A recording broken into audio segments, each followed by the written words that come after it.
Hello friends, चलिए आज की क्लास शुरू करते हैं। आज का हमारा टॉपिक है यूपी की जनगणना। यूपी की जनगणना जो 2011 की थी, एक तो इंडिया की थी, दूसरी राज्यवार भी जनगणना है। क्योंकि यूपी के एग्जाम्स हैं तो यहाँ पे क्या है, जनगणना से क्वेश्चंस आते ही आते हैं। इंडिया की से भी आ सकता है एक दो क्वेश्चन और यूपी के से भी आ सकता है एक दो क्वेश्चन। तो बहुत डिटेल में करना, ये पक्का है कि क्वेश्चंस आएंगे जनगणना से। आपके कोई भी एग्जाम में क्वेश्चंस आते हैं और बहुत ही ज़्यादा लंबा टॉपिक नहीं है। एक बार अच्छे से एक फॉर्मेट में समझ लोगे तो फिर हमेशा के लिए हो जाएगा। तो चलिए शुरू करते हैं। देखो, इस जनगणना के टॉपिक में क्या क्या पढ़ने जा रहे हैं हम। सर्वाधिक जनसंख्या, न्यूनतम जनसंख्या। तो सर्वाधिक देखेंगे, टॉप 3, न्यूनतम देखेंगे, सब में टॉप 3 या टॉप 4 देखेंगे। ठीक है, पहली चीज़ तो ये है। और नीचे वाले में भी देखेंगे तो सबसे नीचे के 3, बॉटम 3 देखेंगे। सर्वाधिक लिंगानुपात देखेंगे, न्यूनतम लिंगानुपात, सर्वाधिक साक्षरता, न्यूनतम साक्षरता, सर्वाधिक पुरुष साक्षरता, महिला साक्षरता, ग्रामीण जनसंख्या, न्यूनतम ग्रामीण जनसंख्या। फिर नगरीय जनसंख्या वाले जनपद, स्लम आबादी वाले, यूपी में स्लम आबादी वाले सर्वाधिक जनसंख्या, ये इंडिया की है स्लम आबादी। ठीक है, ये यूपी वाली देख लेंगे। फिर अनुसूचित जाति की आबादी और अनुसूचित जनजाति की आबादी, ये सब डिटेल देखेंगे। ठीक है, तो चलिए शुरू करते हैं। और भी और सारी चीज़ें हैं, सब कुछ देखेंगे। चलिए, टॉपिक का ओवरव्यू हो गया, अब सीधा टॉपिक शुरू करते हैं। तो यूपी की जनगणना, संविधान की धारा 246, इसमें क्या है, सारी सूचियों का वर्णन है। ठीक है, अनुसूची 7 का वर्णन है।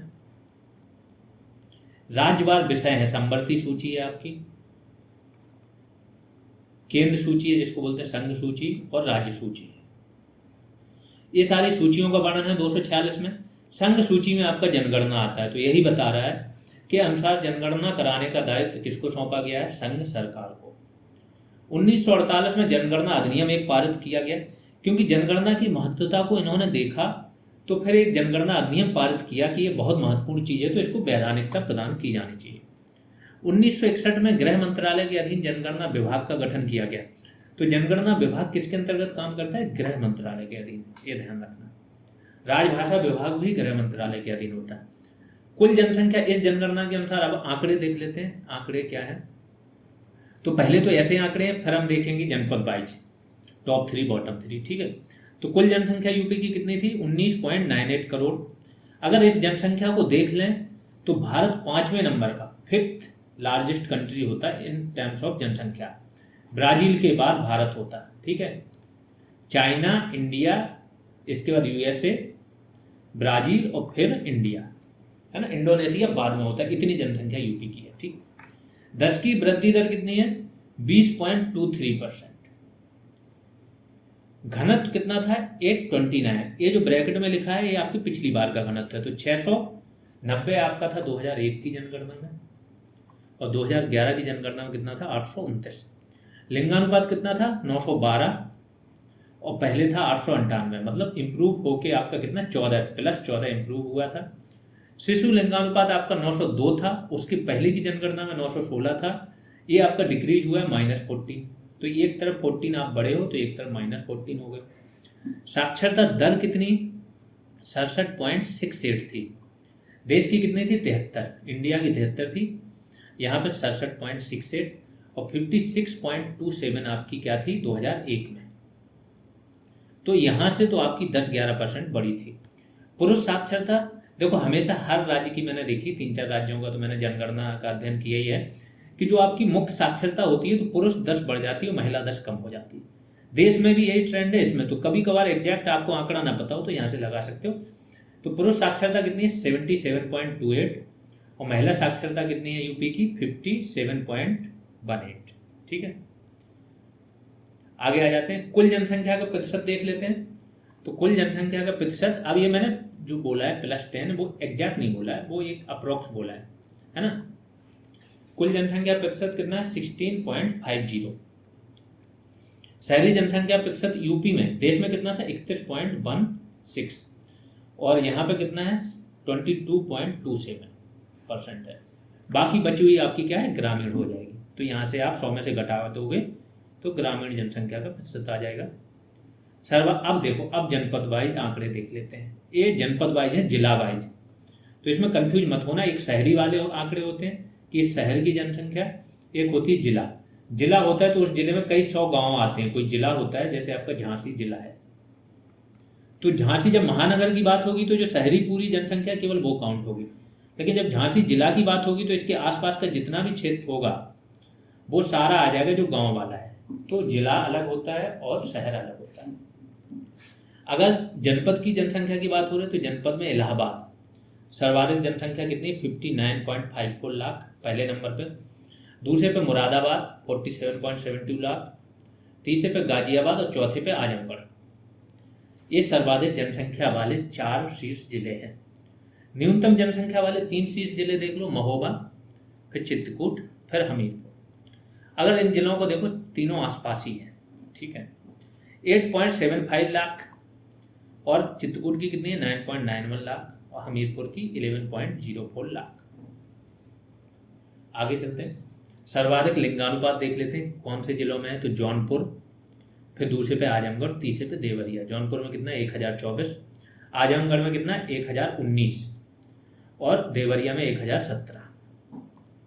न्यूनतम लिंगानुपात देख लेते हैं, कहाँ है, गौतम बुद्ध नगर में सबसे कम है, 851। अब यहाँ पे क्यों, प्रवास से आते हैं लोग प्रवास से आते हैं, तो जो मेल होता है, पर्सन होता है, जो पुरुष होता है, वो जल्दी शहर चला जाता है, महिलाएं गांव पे ही रह जाती हैं। तो ये यहाँ पे इसका असर है। बागपत और हमीरपुर, यहाँ पे रियल वाला है लिंगानुपात। तो अगर रियल लिंगानुपात देखो तो बागपत और हमीरपुर में 861 था सबसे कम। फिर कानपुर और बांदा में 863। तो कानपुर में भी थोड़ा बहुत प्रवास देख सकते हैं हम। सर्वाधिक साक्षरता देख लेते हैं कौन कौन से जिलों में थी। गौतम बुद्ध नगर, ये तो हो गई क्योंकि नोएडा ये सब आता है, दिल्ली के पास का क्षेत्र है, 80.12%। दूसरे को कानपुर 79.65%, तीसरे पे औरैया 78.75%। ये वाला नाम जो है ना, इन्होंने सच में तरक्की की है, क्योंकि ये उतना बड़ा शहर भी नहीं है, फिर भी यहाँ पे साक्षरता दर अच्छी खासी है। न्यूनतम साक्षरता देख लेते हैं, श्रावस्ती 46.74, बहराइच 49.36 और बलरामपुर 49.51%। फिर सर्वाधिक पुरुष साक्षरता देख लेते हैं, गौतम बुद्ध नगर 88.06%, औरैया 86.11%, इटावा में 86.06%। तो सर्वाधिक पुरुष साक्षरता में कानपुर नहीं है, ये ध्यान रखना। लेकिन सर्वाधिक महिला साक्षरता की जैसे ही बात होगी, कानपुर टॉप पे आ जाएगा, टॉप 3 में, ठीक है। तो टॉप 3 में भी टॉप पे आ जाएगा। तो 75.05%, लखनऊ में 71.54% और गौतम बुद्ध नगर में 70.82%। तो एक तो लखनऊ टॉप 3 में नहीं था, पुरुष में भी नहीं था, ओवरऑल में भी नहीं था, उसकी एंट्री हो गई, कानपुर टॉप पे आ गया। सर्वाधिक ग्रामीण जनसंख्या देख लेते हैं, कहाँ है, किस किस जिले में है। तो इलाहाबाद में सर्वाधिक, चूंकि इलाहाबाद में ओवरऑल जनसंख्या भी है, शहरों में ज़्यादा रह कहाँ रही है, तो सर्वाधिक ग्रामीण जनसंख्या इलाहाबाद में, फिर आजमगढ़ में और फिर है आपकी जौनपुर में। न्यूनतम ग्रामीण जनसंख्या देख लेते हैं, कहाँ कहाँ है, गौतम बुद्ध नगर में, क्योंकि शहरी एरिया है पूरा, फिर महोबा में, फिर हमीरपुर। क्योंकि महोबा पूरा जिला ही उतना बड़ा नहीं है तो वहाँ कम होगी, हमीरपुर भी वैसे ही है। सर्वाधिक नगरीय जनसंख्या वाले जनपद देख लेते हैं कि सर्वाधिक नगरीय जनसंख्या संख्या के क्रम में कहाँ है। तो गाजियाबाद में, फिर लखनऊ में और फिर कानपुर में, ठीक है। जिला की बात हो रही है, फिर ध्यान रखना ये शहर की बात नहीं हो रही है। अब सर्वाधिक स्लम आबादी, तो सर्वाधिक स्लम आबादी जनसंख्या का प्रतिशत जो जहाँ पे हो, तो इसमें एक तो जनसंख्या, स्लम आबादी की सर्वाधिक जनसंख्या और स्लम आबादी का प्रतिशत, दोनों के ऑर्डर सेम ही हैं। जैसे ये लिखे हैं 1 से 5 तक, वैसे ही ऑर्डर हैं। तो महाराष्ट्र में सर्वाधिक स्लम आबादी जनसंख्या वाइज भी है, प्रतिशत भी सर्वाधिक है 18.1। आंध्र में सर्वाधिक जनसंख्या भी है दूसरे नंबर की और 15.6% स्लम आबादी है। पश्चिम बंगाल में 9.8% स्लम आबादी है। यूपी चौथे नंबर पे आता है सर्वाधिक स्लम आबादी में, आबादी में भी आता है, उसकी प्रतिशत में भी आता है 9.5% और तमिलनाडु 8.9%। यहाँ से आपका क्वेश्चन बनता है, स्लम आबादी, महानगर, धार्मिक जनसंख्या, धार्मिक जनगणना। अब यहाँ से क्वेश्चन आने लगे, ठीक है, क्योंकि बात की क्वेश्चन अब रिपीट होने लगे। यूपी में स्लम आबादी सर्वाधिक कौन कौन से जनपद में? मेरठ, आगरा और कानपुर। पहले पे मेरठ है, दूसरे पे आगरा है, तीसरे कानपुर। जैसे नंबरिंग की है, ये ऑर्डर है, ये ध्यान रखा करो। सर्वाधिक अनुसूचित जाति की आबादी कहाँ पे है? तो SC कैटेगरी की सर्वाधिक आबादी कहाँ पे है? सीतापुर में 14.46 लाख हैं, इलाहाबाद दूसरे नंबर पे 13.09 लाख और हरदोई में 12.74 लाख। न्यूनतम अनुसूचित जाति की जनसंख्या कहाँ पे? बागपत में, दूसरे नंबर पर श्रावस्ती और तीसरे नंबर पर गौतम बुद्ध नगर। बागपत में कितने हैं? 1.49 लाख, श्रावस्ती में 1.89 लाख, गौतम बुद्ध नगर में 2.16 लाख। अनुसूचित जाति की सर्वाधिक प्रतिशतता देख लेते हैं देश में कहाँ पे है। कौशाम्बी में सर्वाधिक प्रतिशत है 34.72, सीतापुर दूसरे नंबर पे 32.26, हरदोई तीसरे नंबर पे 31.14%। न्यूनतम प्रतिशतता देख लेते हैं अनुसूचित जाति की बागपत में। तो बागपत में अनुसूचित जाति की भी न्यूनतम प्रतिशतता है, न्यूनतम संख्या भी है, और ST की भी न्यूनतम प्रतिशतता और संख्या बागपत में है। ठीक है, तो सबसे डाउन पे बॉटम पे बागपत ही आएगा दोनों में, फिर बरेली, फिर बलरामपुर। अनुसूचित जनजाति की अब ST जनसंख्या की बात होने लगी। तो अनुसूचित जनजाति की सर्वाधिक आबादी कहाँ है? सोनभद्र में 3.85 लाख, दूसरे नंबर पर बलिया 1.10 लाख, तीसरे नंबर पर देवरिया 1.09 लाख। न्यूनतम ST आबादी देख लेते हैं, बागपत, फिर कन्नौज और फिर बदायूं। सर्वाधिक ST की प्रतिशतता देख लेते हैं कहाँ पे है। तो सोनभद्र दूसरे नंबर पे ललितपुर, सोनभद्र में कितना 20.67% जो जनसंख्या वो ST है। ललितपुर में दूसरे नंबर पर 5.86%, देवरिया में तीसरे नंबर पे 3.54%। अब आप लोगों के लिए क्वेश्चन है कि ललितपुर में आपको बताना है कि कौन सी जनजाति निवास करती है।